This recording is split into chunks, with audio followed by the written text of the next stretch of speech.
ফেরাউন সেই জালিম বাদশাহ যার সামনে গোটা মিশরের মাটি কাঁপত। তার এক ইশারায় বহু জীবন শেষ হয়ে যেত এবং তার একটি মাত্র আদেশে শত শত মানুষকে গোলাম বানিয়ে নেওয়া হতো। সে নিজেকে কেবল বাদশা নয়, বরং নিজেকে খোদা মনে করত। সে বলতো, আমি তোমাদের সবচেয়ে বড় প্রতিপালক, অর্থাৎ রব। ফেরাউন এমন এক অত্যাচারী শাসক ছিল যে বনি ইসরায়েলদের দিয়ে ভারী বোঝা বহন করাত। তাদের পালানো থেকে বিরত রাখতে তাদের পায়ে শিকল পরিয়ে রেখেছিল। তারা শিকল ও বেড়ি পড়া অবস্থায় সিঁড়ি বেয়ে উঁচু বারান্দা পর্যন্ত উঠে কাজ করত। প্রায়শই এমন হতো যে সিঁড়ি দিয়ে ওঠার সময় অনেকেই পড়ে গিয়ে মারাত্মকভাবে আহত হতো।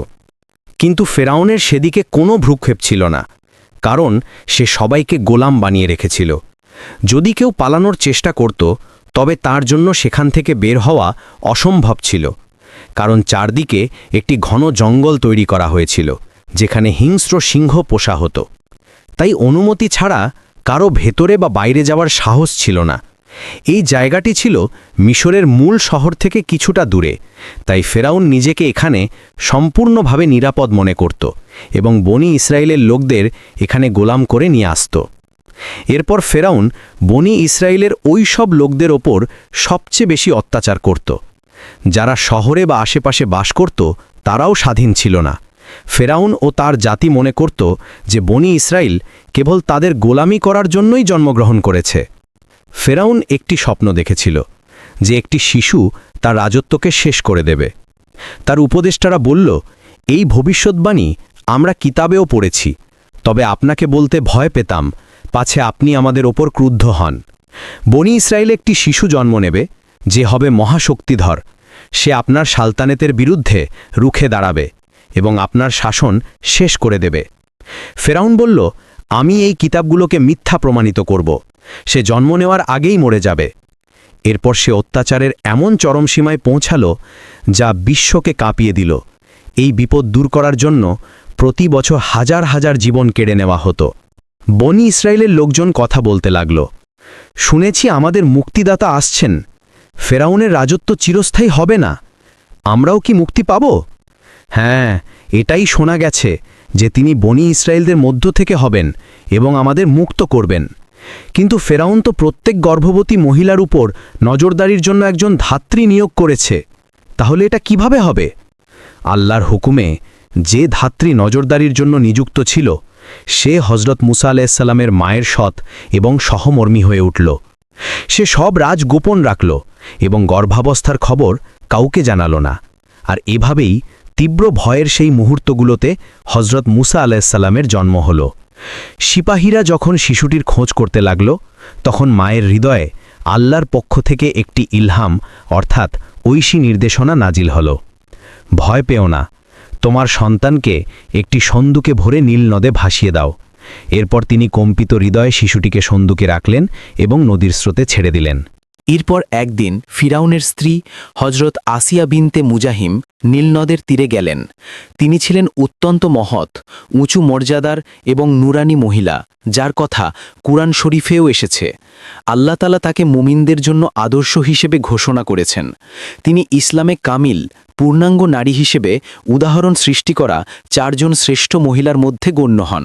হজরত আসিয়া ফিরাউনের স্ত্রী হওয়া সত্ত্বেও তার অন্তর ঈমানে পরিপূর্ণ ছিল। তিনি পরে হজরত মুসা আলাইহিসসালামের নবুয়াতেরও সমর্থন করেন। ফিরাউনের কঠিন বিরোধিতা সত্ত্বেও তিনি তার ঈমানে অবিচল ছিলেন। তিনি অত্যাচার সহ্য করেছেন, কিন্তু ঈমান থেকে সরে যাননি। এমনকি ফিরাউন তাকে কঠিন শাস্তি দিয়েছিল এবং রেওয়ায়াত অনুযায়ী শহীদও করিয়েছিল, কিন্তু তিনি ধৈর্য ও সহনশীলতার প্রতীক হয়ে রইলেন। হঠাৎ হজরত আসিয়ার দৃষ্টি একটি সিন্দুকের ওপর পড়ল। তিনি সিন্দুকটি পানি থেকে তুলে আনলেন। আল্লাহর ইচ্ছায় সিন্দুকের ঢাকনাটি স্বয়ং ফিরাউনের হাতেই খুলল। আসিয়া বললেন, এই শিশু আমার এবং তোমার চোখের আলো, একে হত্যা করো না। হয়তো এ আমাদের জন্য কল্যাণকর হবে, অথবা আমরা একে পুত্র হিসেবে গ্রহণ করব। ফিরাউন বলল, যদি এই শিশু বনি ইসরায়েলের হয়, তবে হয়তো এই সেই শিশু হবে যে আমার রাজত্ব শেষ করবে। আসিয়া বললেন, আমাদের কোনো পুত্র সন্তান নেই, এর লালন পালন আমরা করব। আমরা যেমন চাইব সে তেমনই হবে।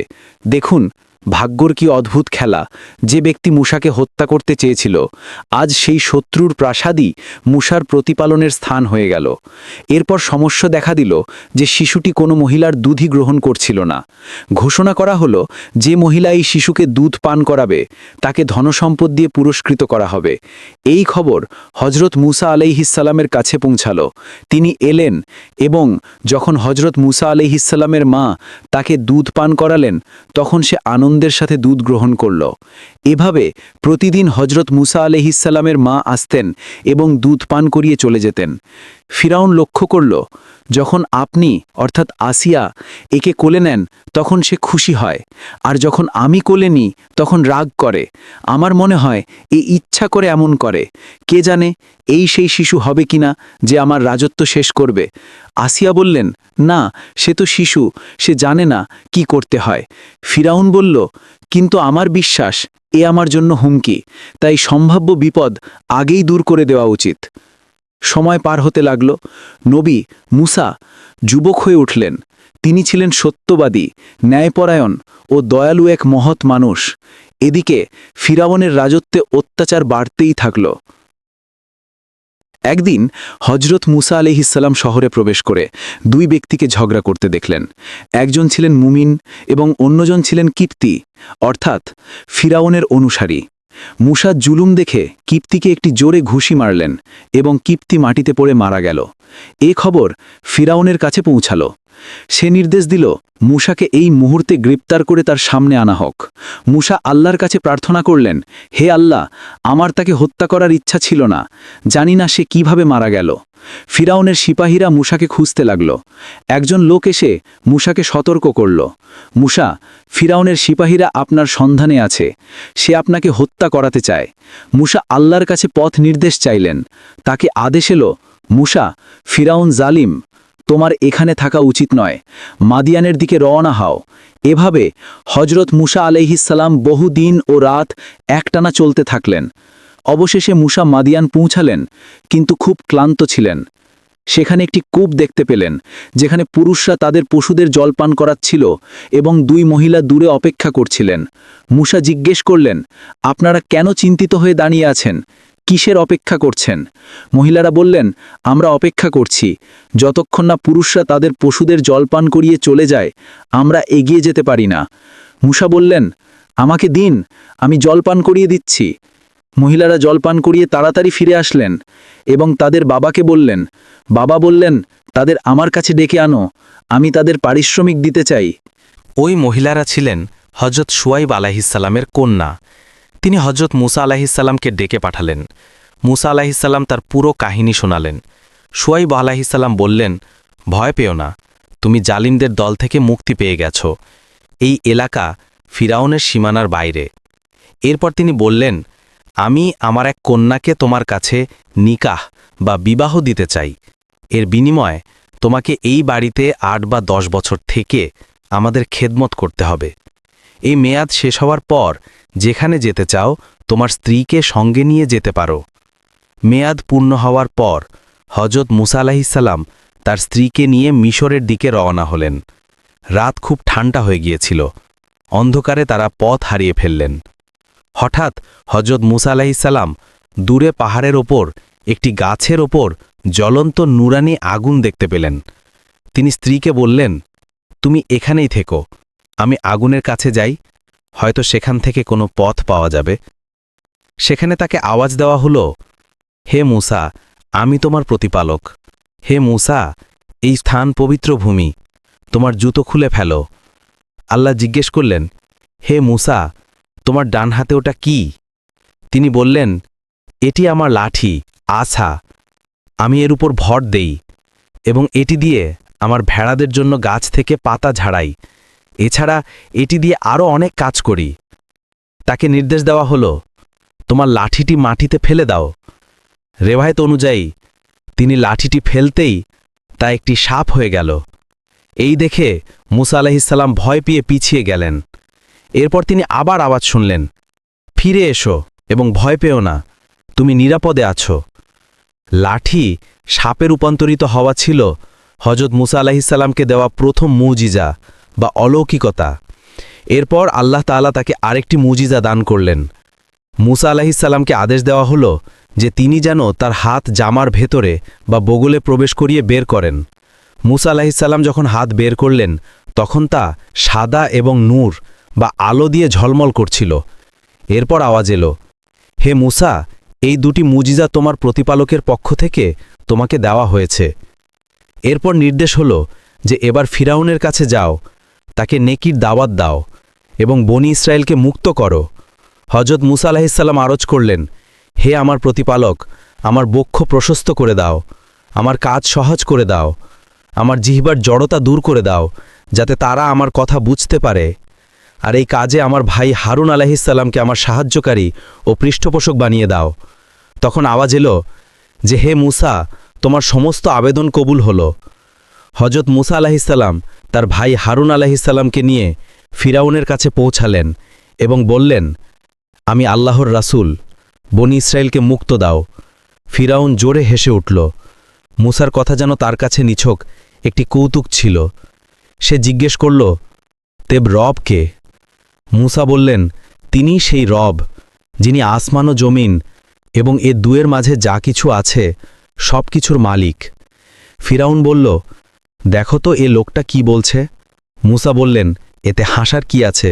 তোমাদেরও সেই রব আর তোমাদের পূর্বপুরুষদেরও সেই রব। ফিরাউন বলল, আমি তোমার কোনো কথা শুনতে চাই না, চলে যাও, নইলে কারাগারে নিক্ষেপ করব। মুসা বললেন, যদি আমি আমার রিসালাতের কোনো স্পষ্ট নিদর্শন দেখাই, তখনও কি আমাকে কারাগারে দেবেন? ফিরাউন বলল, যদি সত্য বলিস তবে তোর নিদর্শন নিয়ে আয়। ফিরাউনের উপদেষ্টারা বলল, বাদশা সালামত, ভয় পাবেন না, এটা জাদু ছাড়া আর কিছু নয়। মুসা তো একজন জাদুকর, এর মোকাবিলা অন্য জাদুকরদের দিয়ে করানো উচিত।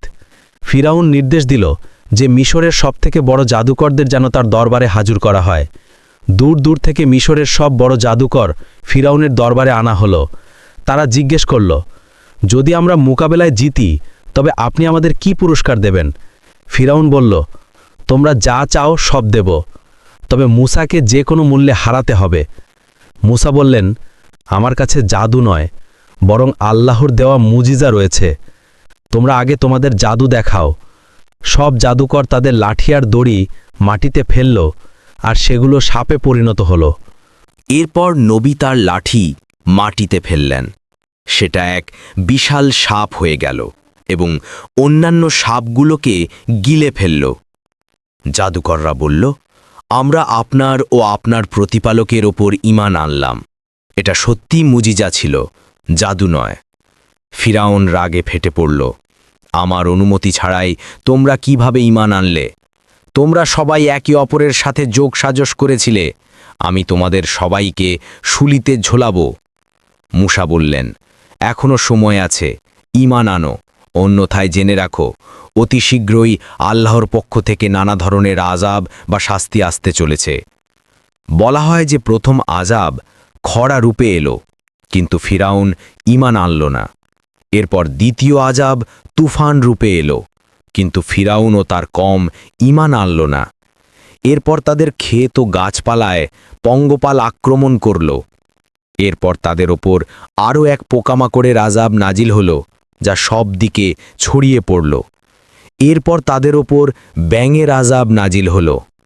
ফিরাউন বলল, এসব নোংরা ব্যাঙকে আমার খাবার থেকে দূর করো। তারপর তাদের ওপর রক্তের আযাব নাজিল হল। মুসাকে বলা হল, ফিরাউন কখনো মানবে না, হাজার নিদর্শন দেখলেও না। হে মুসা, বনি ইসরায়েলদের নিয়ে রাতের আধারে বের হয়ে যাও। ফিরাউন ও তার সিপাহীরাও তোমাদের পিছু নেবে, কিন্তু আমার সাহায্য তোমাদের সাথে আছে। হজরত মুসা আলাইহিসসালাম বনি ইসরায়েলকে নিয়ে রওনা হলেন, কিন্তু যখন তারা নীল নদের তীরে পৌঁছালেন তখন পেছন থেকে ফিরাউনের লস্করও কাছে চলে এসেছিল। বনি ইসরায়েলরা ভয় পেল যে তারা ধরা পড়বে। মুসাকে নির্দেশ হল, তোমার লাঠিটি নদীর পানির ওপর আঘাত করো। যখন হজরত মুসা আলাইহিসসালাম নীল নদের ওপর লাঠি মারলেন তখন পানির মাঝখানে পথ তৈরি হয়ে গেল। মুসা আলাইহিসসালাম বনি ইসরায়েলদের নিয়ে সেই পথ দিয়ে এগিয়ে গেলেন।